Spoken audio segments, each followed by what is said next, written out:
Менин темам биздин айылдагы үй бүлө. Чоң атам уктаганды жакшы көрөт. Чоң энем эртең менен туруп, көнүгүүлөрүн жасап, чоң атамды кошо кыйнайт. Болбойт экен.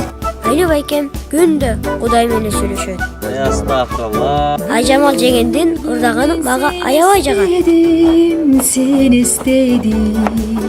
Менин атам боксер. Айылдан эч кимден коркпойт. Братска! Апамдан башкасынан. Мурат, дагы ичкен баратасыңбы? Апам атамды жакшы көрөт. Артынан калбай ээрчип жүрө берет. Токтотейин! Мелис байкем жаңы эле үйлөнгөн.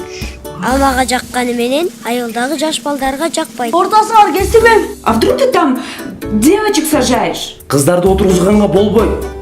Эле жеңим болсо, кыргызча жакшы билбейт. Бул менин бактылуу үй билем. Бирок бир күнү баары өзгөрдү. Мен сенин кайнежең болом. Менин айтканыман чыкпасаң, анда жыргал жашоо болот. Уктуңбу? Окат бакытты бар эртерээк каткыла.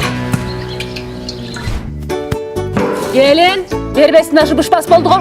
Көчөгө чыкпачы. Ичсең дагы элге көрүнбөй иччи. Уялып бүттүм мен сени. Мен де уялтам сенин. Можно же было хоть раз ответить? Башты урутпачы. Ичкениңди качан токтотосуң, я? Өз парсыңды айтып милдетимди аткарышым керек ба акыры? Акырын. Түшүндүрсө болот кошону.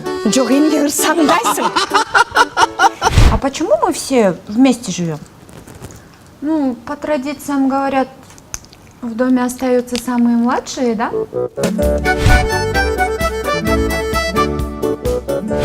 Биз кетип атабыз. Сураныч. Бул эмне кылганыңар? Силер кетсеңер биз кантебиз? Биздин кирлерди ким жууйт?